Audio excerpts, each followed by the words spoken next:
자, сая ярьсан чиг намайг Чулуунбат гэдэг. Хүмүүс ер нь намайг Чука гэж дууддаг. Тэгээд ямар Чука гэвэл Солонгос Чука гэвэл хүмүүс мэднэ. За, намайг өнөөдөр бурханы үгийг хувааж боломж гаргаж өгсөн бурхандаа талархж байна. Бас та нартай үзсэндээ маш их баяртай байна. Өнөөдөр хувааж гэж байгаа сэдвээр баптизм хүртсэн итгэгчийн амьдрал гэж сэдвээр хувааж гэж байгаа. Тэгээд ер нь бид нар баптизм гэж юу вэ гэдгийг та нар ойрцоогоор мэдж байгаа те. Тэгээд хизээ ер нь баптизм хүртдэг вэ? Тэ?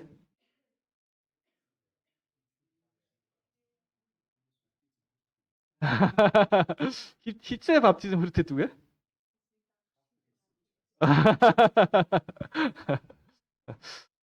Ер нь Есүст итгэсний дараа тий Есүст итгэсний дараа ер нь баптизм хүртэж байгаа тий. Тэгээ Есүст итгэж байна тий Есүст итгэсэн гэж утгах нь ямар утгатай вэ? Есүст итгэсэн утга нь ямар утгатай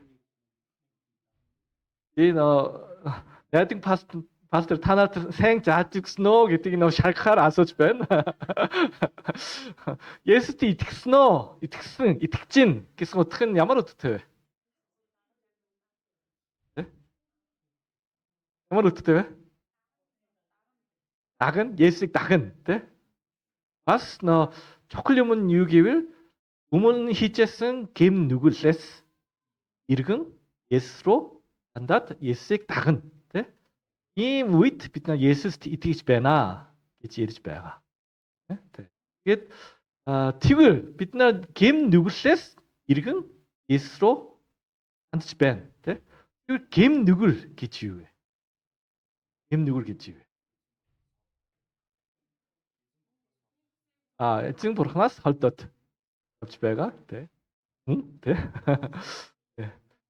Тэгээд ер нь бид гэм нүгэл гэвэл юу хуйлт, зөрчилт ийм үед гэмт хэрэг хийвэл гэм нүгэл гэж бодож байгаа. Мэдээж гэмт хэрэг гэм нүгэл дотор орж байгаа. Гэхдээ Библийн дотор бол жоохон инээс жоохон өргөн байгаа байхгүй юу?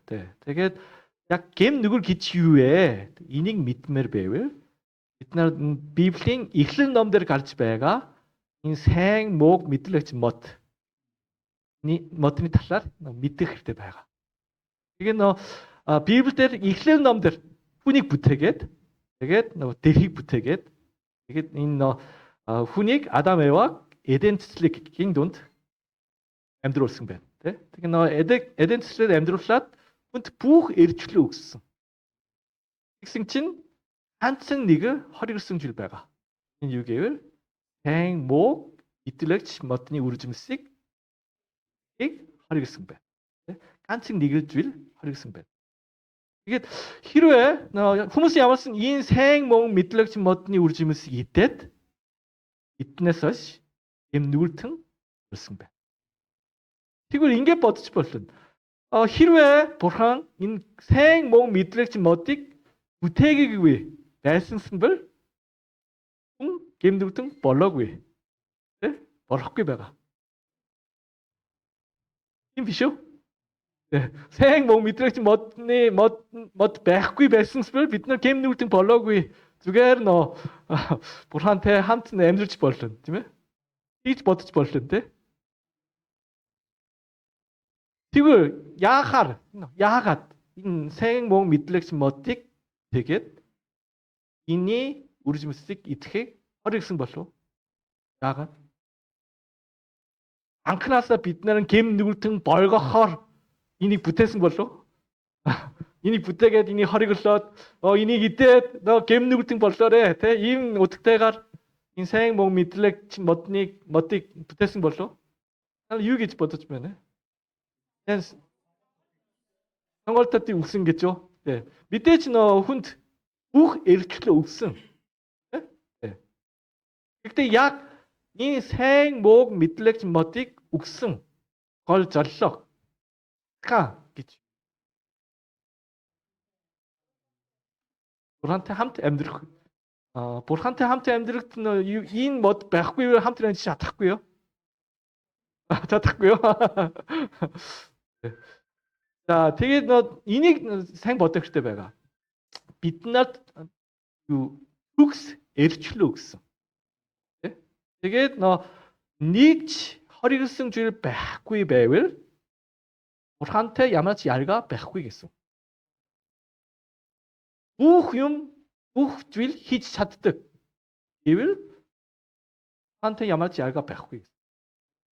Тэ ганцхан нэг л хоригдсан зүйл байгаад тэгээд энийг хараад бид нар бол бурхантай адилхан биш байна.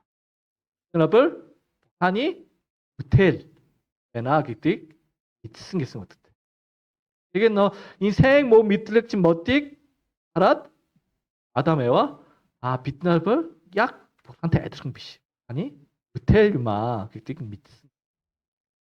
Бас энэ сайн муу мэдлэг чинь модыг бүтээгээд энэ үр жимсийг идэхийг хоригдсан хоёр дахь шалтгаан нь юу гэвэл энэ модын нэр бол сайн муу идэвхтэй мод гэсэн.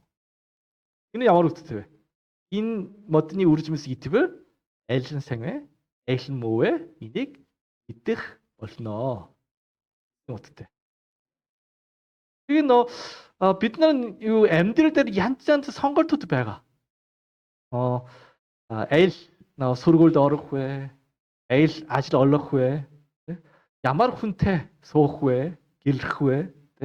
Янз янз сонголтууд байгаа. Тэгээ сонголтын өмнө хүмүүс ер нь хэцүү байна. Тийм ээ? Яагаад хэцүү байна вэ? Хүн бүрэн ирээдүйг сайн мэдэхгүй. Бас алийг сонгобол надад хамгийн сайн вэ гэдгийг мэдэхгүй. Тэгээд олон эдгийш би хүмүүс юм уу хин нэгэнд очоод асууж байгаа. Ирээд миний аль сонгосон дээр вэ? Энийг асуухаар дээр юм ингээд юу очоод асууж байгаа. Тэгээд ямар ч сан хүний амьдрал дээр хэцүү зүйл нь сонголтын өмнө надад аль нь сайн вэ? Аль нь муу вэ? зүг сонгож чадахгүй. Тийм чадвар биднэрт байхгүй. Тэгээд яг энэ бурхан сайн мөн мэдрэгч модны үр жимсийг итгэе дээрэ гэсэн утга нь ийм утгатайгаар хэрэгсэн байхгүй юу? Библи та нарыг бүтээсэн бүтээгч байна. Та нарт аль нь сайн вэ? Аль нь муу вэ? хамгийн сайн мэдж байгаа. Ягаад гэвэл би та нарыг бүтээсэн бүтээгч учраас. Тэгээд ер нь энэ гадуур ингээд явж байгаа машин байгаа шүү дээ, тэ? Машин эвдрэл хин юунаас болоод эвдэрснийг хин хамгийн сайн мэдж байна? Хин хамгийн сайн мэдж байна? Тэ? Засварч, тэ? Бас засварчаас гадна хин бүтээгч энэ машиныг бүтээсэн, тэ? Хийсэн хүн хамгийн сайн машины талаас хамгийн сайн мэдж байгаа. Үүнтэй адилхан. Хүний тухай хин хамгийн сайн мэдж байна? Бид нар бүтээсэн бүтээгч хан. Тэ? Бурхан бид нарын тухай хамгийн сайн мэдж байгаа.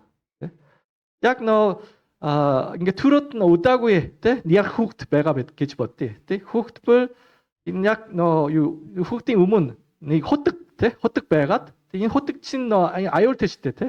Тэгээ хүүхдээ инээр тоглоё гэвэл эцгийнхээ ер нь яадаг вэ? Энэ аюултай шүү, энэ битгий инээр тоглоорой гэсэн чинь хүүхдэд ер нь яадаг вэ? Үгүй би инээр тогломоор байна, инээр тоглоё гэж ирж байгаа, тэ? Эхийн хувьд нь, тэ? Аав ээжийн хувьд энэ нь хүүхдэд аюултай байгаа сайн мэдж байгаад инээр битгий тоглоорой гэж хоригдж байна, тэ? Гэхдээ хүүхд өөрөө энийг сайн мэдэхгүй. Энэ аюултай юу, аюулгүй байна гэдгийг сайн мэдэхгүй байгаад үгүй би өөрөө энийг сонгот, тэ? Инээр тоглоё гэж ингээд хийж байгаа шүү дээ, тэ? Яг үнтэй адилхан, тэ? Хүмүүс надад аль нь сайн вэ, аль нь муу вэ? Тэ? яг 생 мэдхгүй. Мөртлөө энэ 생 мөн мэдлэгч модны үржимс итсэн нь ийм утгатай байхгүй. Бурхан минь ээ. Та нөө юу мэдэх вэ? Би өөрөө миний амьдрал айлан 생 вэ, айлан муу вэ? Би өөрөө сонгоод амьдрнаа. Та ямар хамаатай вэ? Би өөрөөсөө сонгоод амьдрнаа. Өөрөө айлан 생 вэ, айлан муу вэ мэдэхгүй хүн өөрөө үгүй. Хүүхдүүд шиг би энэ хутгаар нөө тоглонаа. Ийм үнтэй адилхан тий бид нар ч гэсэн зүгээр нөө надад айлан сэн вэ, айлан муу вэ мэдэхгүй мөртлөө би өөрөөсөө миний амьдрал дээр миний амьдралын сонголтын өмнө би өөрөөсөө сонгож амьдрнаа тий ийм утгатайгаар хэн мөн мэдрэгч модны үржимсийг итсэн. Адам Ева. Тэгээд Бурханы зүгээс нь ийм утгатайгаар энэ модны үржимсийг итгэхийг хоригдсан байхгүй юу? Үгүй би чамайг бүтээсэн бүтээгч байна. Хамд айлан сайн вэ? Айлан муу вэ? Би хамгийн сайн мэддэг. Би өөрөө хамд энийг зааж өгнө. Надаас асуугаарай. Чи өөрөө энэ үржимсийг идээд өөрөөсөө сонгож чадахгүй. Тийм чадвар чамд байхгүй. Надаас асуугаарай. Зааж өгнө. Ийм утгатайгаар хэн мөн мэдрэгч үржимсийг итгэхийг хоригдсан байхгүй юу? Гэхдээ хүн би өөрөөсөө сонгоод амьдрнаа гэд гэм нүгэлтэн болсон. Тэгээ нөө Библийн гэм нүглийг татвар хэлбэр ийм байгаа байхгүй юу? Таны хүсэл төрөвийн дагуу биш өөрөө юмыг сонгоод тий өөрийн дуураар сонгоод юу хийвэл энэ нь гэм нүгэл. Энэ яг гэмт хэрэгээс гадна тий бид нар өөрөө айлан сайн вэ, айлан муу вэ энийг сонгоод юу хийвэл энэ гэм нүгэл. Тэгээ бид нар ಈ баптизм хүртээсэн тий гэсэн утга нь ийм утгатай байгаа байхгүй юу? Би өөрийн сонголтоор тий өөрийн дуураар юу сонгоод амьдрснаас эргээд тий ханы төрөлгийн дагуу бид нар бүтээсэн тэгчин төрөлгийн дагуу юм сонгоод амьдрал энэ нь эмшсэн ирж бол. Тэгээ ийм үед бид нар баптизм бүтээдэг байна. Тэгээ өнөөдөр Ром 12-ын 1-р ишлэл жоохон харуулж өгөх үү? Дэлгэцээр. Библиэлд олоод дахиад хамт уншгаая. Ром 12-ын 1-2 тий. За энэ дэлгэцээр байгаа тий. хамт дахиад уншгаая. За 3 иймд агдунараа миний авчихсан сэтгэл та нараас хийсэн. Өөрсдийн биеийг бурхан таламжтай амьд ариун тахил болгож өгөв. Энэ нь та нарын сүнслэг мөргөл мөн. Энэ үеийн үйлдэлд хэрэггүй харин оюун санааныхаа сэтгэлээр байгтун. Тэгвэл бурханы сайн таламжид төгс төгөлдөр таалал юу болохыг таныг болно. Ямаас бид нар и баптизм хүртээсэн гэсэн утга нь тийм утгатай байгаа тий. Бидний дуураар ямар нэг зүйл сонгоод амьдрсан гэвэл инээс эргээд таны хүсэл төрөлгийн дагуу амьдрах. Энэ нь гимших буюу бид нар ийм үед баптизм хүртдэг байна. Тэгэхээр баптизм хүртээвэл ингээ дуустдаг биш. Зарим хүмүүс ингээ баптизм хүртээд зүгээр би чокланда явах болсон. Есүс итгэсэн. Тэгээ оюун санаагаар ингээ бодоод тэгээ бас чоклан яваад эзний өдөр болгон чокланд мөргөл чоклан дээр мөргөл өргөх болсон байна. Ингэвэл итгэж болсон. Баптизм хүртсэн хүний амьдрал амьдрах болсон гэж ингээ болж байгаа хүн олон байгаа байхгүй юу? Гэхдээ өнөөдөр энэ Ром 12-ын 1-2 ишлэлээр бид нар энэ баптизм хүртээсэн итгэгчийн амьдрал яах ёстой вэ? Энийг хааж байгаа. Нэгдүгээр ишлэлээр юу гэсэн гэвэл өөрсдийн биеийг бурханд тааламжтай амьд ариун тахил болгож өрөг. Энэ нь та нарын сүнслэг өргөл юм аа. энэ дээр Монгол Библиэр сүнслэг мөргөл гэж сүнслэг гэж нэрээр үгээр орж ирсэн байна. Гэхдээ яг энэ грек хэллээс үгчилж орж ирбэл энэ бол зохистой итгэгчдийн зохистой мөргөл юм аа. Тэ. Ийм утгатай байхгүй юу? Тэ. Мэдээж энэ зохистой гэсэн утга дотор сүнслэг утга бас байна. Тэ. Гэхдээ энэ баптизм хүртсэн хүн те итгэгч болсон хүний заавал хийх ёстой зохистой мөргөлбөр юу вэ? Өөрсдийн биеийг хандаа хахир болгон өргөөрэй. Тэгээ өөрсдийн биеийг те өргөөрэй. Тэ гэсэн утга нь ямар вэ? Өөрсдийн биеийг хахир болгон өргөөрэй. Тэ гэсэн утга нь ямар үгтэй вэ? Юу гэж бодож байна? Өөрсдийн биеийг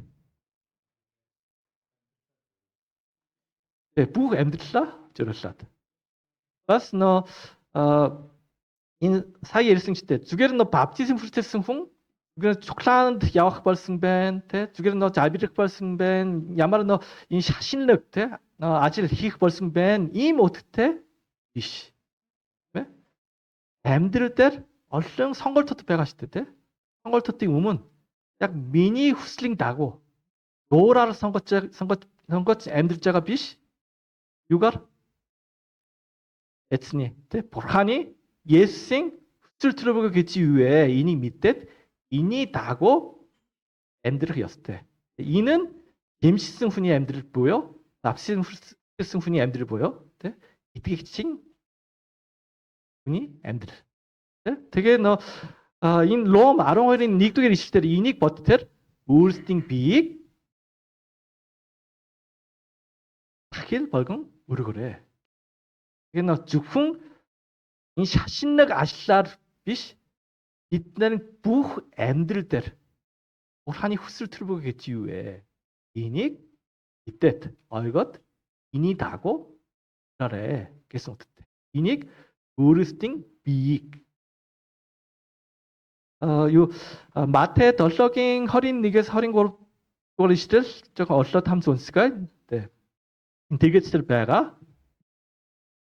Матай 7-гийн 21-ээс 23. За тэгээд л байгаад хамт унсгая. За 3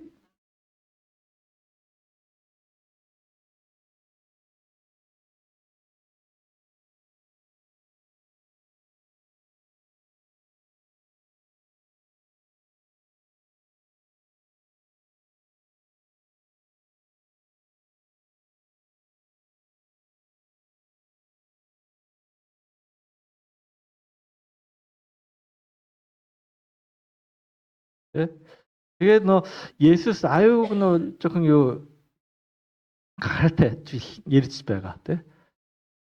Есүсийн нэрээр би юу хийсэн гэсэн мөртлөө би та нарыг танихгүй байна.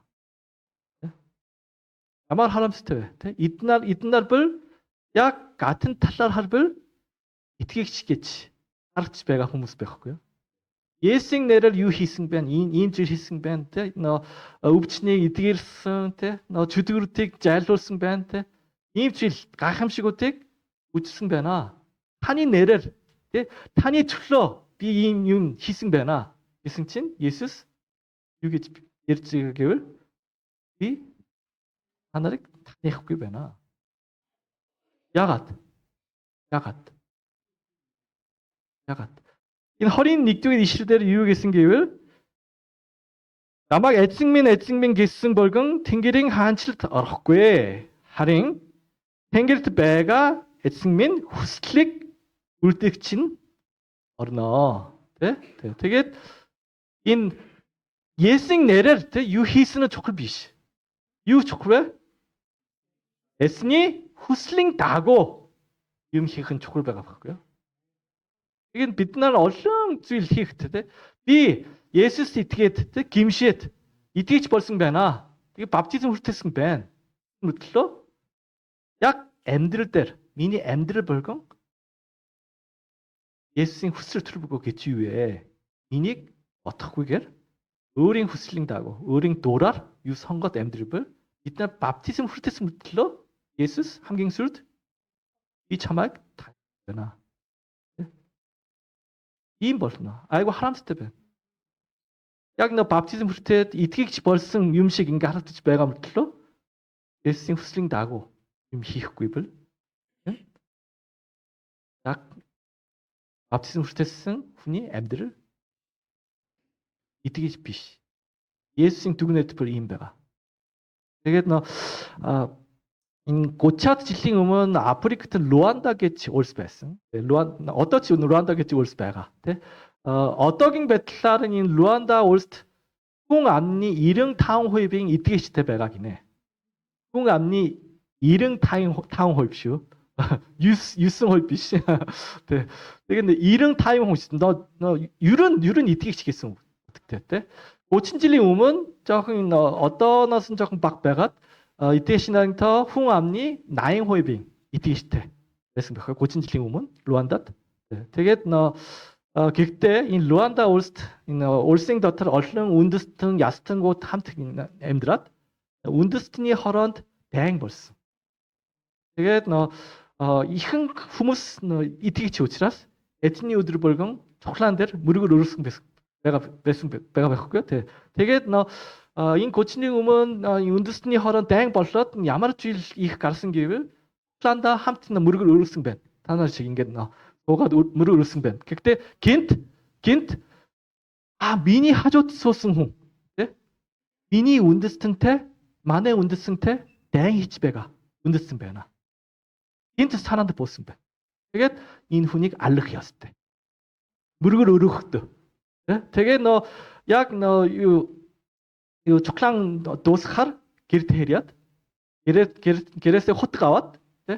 Түүний гэрд очиод түүнийг алсан. Ийм зүйл зөндөө гарсан байхгүй. Руандад. Тэгээ энэ хүн гадна талаар харбал цуглаан явж байна, залбирч байна, өргөр өрөж байна, Библийг уншиж байна, залбирч байна. Олон зүйл Есүсийн нэрээр хийж байна. Гэхдээ энэ хүнийг итгэгч гэж харж болох уу? Биш үү? Итгэгч хүн ингэж хүнийг тий манай үндэстэнтэй дайн хийж байгаа үндэстэн учраас алах ёстой гэд энэ алдаг ийм хүн итгэж биш дээ. Олон зүйл Есүсийн нэрээр хийсэн мөртлөө энэ хүнийг Есүс би чамайг танихгүй. Би юуны төлөө амьдрсан байна вэ? Миний нэрээр юу хийсэн гэж юу? Би чамайг танихгүй. Ийм зүйл болно. Тэгээд бид дахиад эргээд Ром 12-ын 1-ээс 2-оор эргээд харъя. Тэгээд бид нар тэ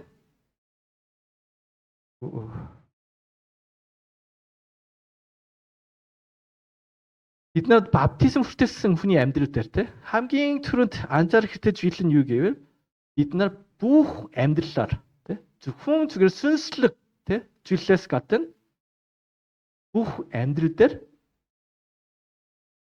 амьдралын янз янз сонголтын өмнө Бурханы хүсэл төрөлгөө гэж юу вэ? Энийг мэдээд ийм Бурханы хүсэл төрөлгийн дагуу амьдрах ёстой. Тэгихгүй бол бид нар баптизм хүртсэн хүн биш. Итгэсэн хүн биш. Үнүүнээр гэмжсэн хүн. Тэгээд юу хөрдөг ишрээр юу гэсэн гэвэл ийм үеийн явдал нийлдэсгүй гэсэн. Харин оюун санааныхаа шинтгэлээр өөрчлөгдөж байгтон. Тэгээд ийм үйл явдалд нийлдэсгүй нийцэхгүйгээр амьдрахаар хичээлтэй байгаа. Яг ямарсан бид нар амьдрал дээр олон нийгэмдэр итгэж биш хүнтэй хамтран амьдарч байгаа. Тийм ээ? Тэгээд инээс айгуу нөлөөнд автаад амьдарч байгаа байхгүй. Тэгээд олон хүмүүс бодож байгаа ачааллаас бид нар хамаагүй амьдралд айгуу хэцүү. Одоогийн орчин үеийн соёл юм уу, ёс заншил Инээс нөлөөнд автаад амьдрах болдог байхгүй юу? Тэгээ нэг жишээлбэл юу кино драмаас эрэгтэй эмэгтэй жоохон татагдаад үерхэд ингээд явахдаа тэгэхээр юу хамт унтж боллоо. Юу хайртай хүнтэй хамт унтж боллоо. Гэрлэхгүй мөртлөө хамт унтж боллоо. Ингээд ийм зүйл зөндөө гарч байгаа шүү дээ. Тэгвэл хүн болгон юу хайртай хүнтэй нэг өдөр хамт унтж боллоо. Ийч ингээд ярь цаад явж байгаа шүү дээ. Тэг нь итгэж хүн ч гэсэн тийм үү? Эндээс нөлөөнд автаад ингээд явах болдог байхгүй юу? Тэгвэл бид нар яг гэмшсэн хүний амьдрал биш. Энэ хоёр дугаар дайны үед энэ Германд Гитлогийн генерал Жанжингаас нэг Адольф Айхман гэж хүн байсан. Энэ хүний үүрэгбэл хариуцлагабал юу гэвэл еврейчүүдийг авчираад еврейчүүдийг алгах энэ үүрэгтэй генерал Жанжинг байсан байхгүй юу? Тэгээд энэ хүн дайн туссны дараа Аргентин руу ингээд зугтагаад амьдарч байсан. Тэгээд еврейчүүд янсан энэ дайны үед гэмт хийсэн энэ хүнийг ингээд барихаар хичээгээд Аргентинаас энэ хүнийг бариад шүүхт орсон байхгүй юу? Энэ хүн. Тэгээд шүүхт орсон чинь энэ хүнээс асуусан байна. Танаас болоод олон хичнээн мянган еврейчүүд үхсэн байна. Чи одоо жоохон гэмшиж байна уу? Энэ талаар гэмшиж байна уу гэж асуусан чинь энэ Адольф Айхман би гэмшихгүй байна. Би чинь цэрэг хүн байна. Тэгээд цэрэг хүн бол миний дээр байгаа. Гитлөө тушаасан бол энэ тушаалын дагуу хийх ёстой хүн байна. Тэгээд би Гитлогийн тушаасны дагуу юм хийсэн байна. Би энэ гэмших зүйл биш. Тэгээд хүмүүс энийг сонсоод аюу гахсан байхгүй юу? Энэ хүнээс болоод ямаашсан мянган хүмүүстэй еврейчүүд үхсэн байна.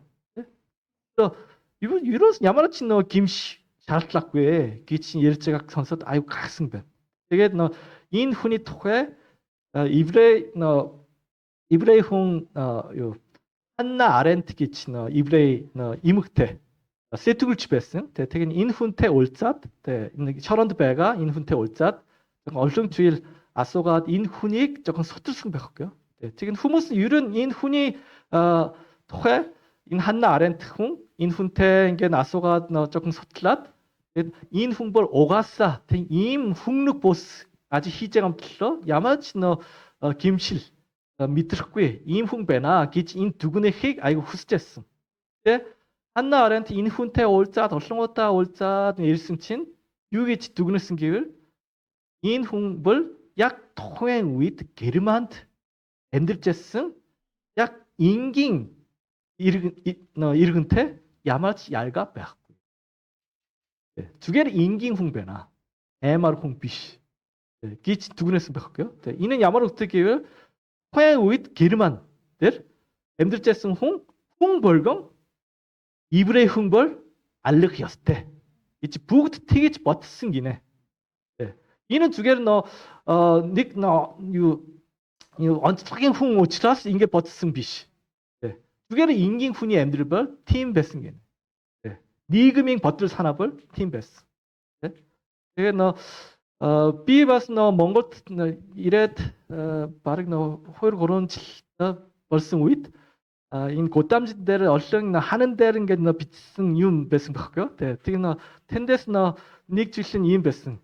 Хүнийг алж болохгүй. Тэ?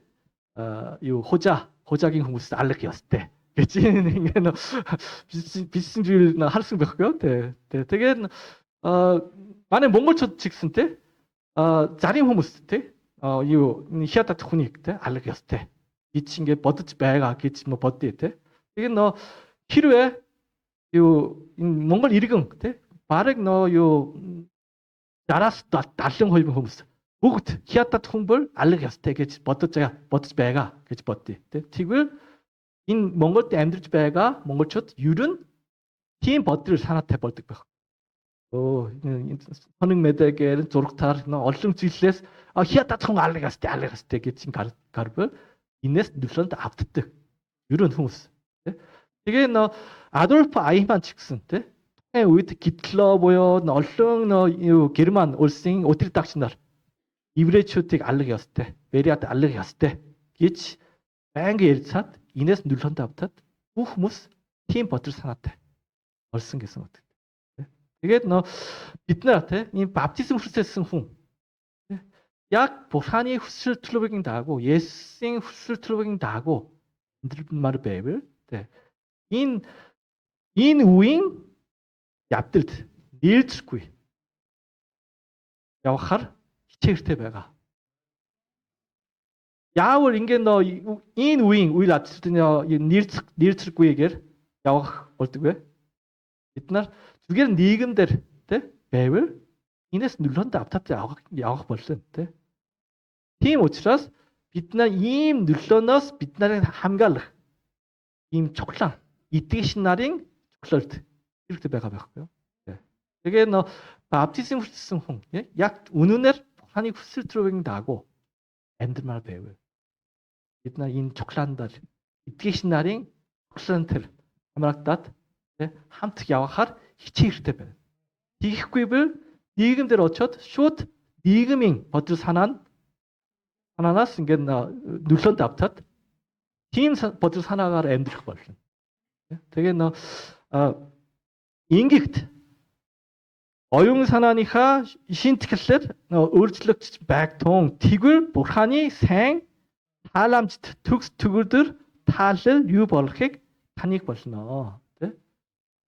Бид нар яг энэ итгэгч нартай хамт чухлаанаар энэ итгэгч нарын чухлалтаар хамт байгаад тэгээд энэ үеийн явдалд нийцэхгүйгээр явах болно. Бас инээс гадна Бурханы сайн тааламж төгс төгөрдөр таалал хүсэл төлөвгүй гэж юу вэ? Энийг таних болно.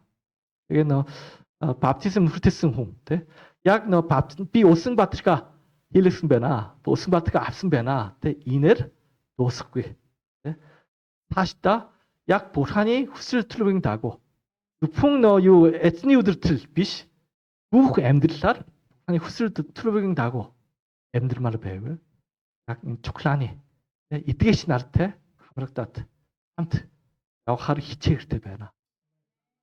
Тэгээд бид нарт үнэнээр өөрсдийн биеийг Бурханы тааламжид ариун тахил болгон амьдрахыг хүсэж байна. Хамтдаа завирцгаая.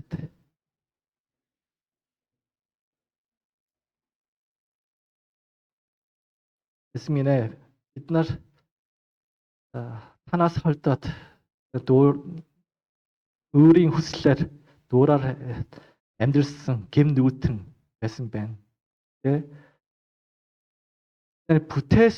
Бүтээгчийн хүсэл төрөгийн дагуу амьдрахаар шийдвэр гаргасан байна. Бид нар таашдаа яг энэ таны дагагдагчаар танд итгэж байгаа хүний амьдралаар амьдрахыг хүсэж байна. Ингэхийн тулд бид нар ийм үеийн явдалд нийцэхгүйгээр бид нарыг хамгаалахыг хүсэж байна. Энэ чухлаандаа итгэгч нартай хамт ийм талаар явахыг хүсэж байна. Та үүндэр өдөр бүргэн биднээс сануулж өгөх хүсэж байна. Тэгээд бүх амьдралаар танд тааламжт ариун амьдралаар өргөөд амьдрахыг хүсэж байна. Та үүндэр тусч өгөөрэй. Баярлалаа Есүс. Бүгд зүйлсийг Есүсийн нэрээр залбирanгуйж байна. Амен.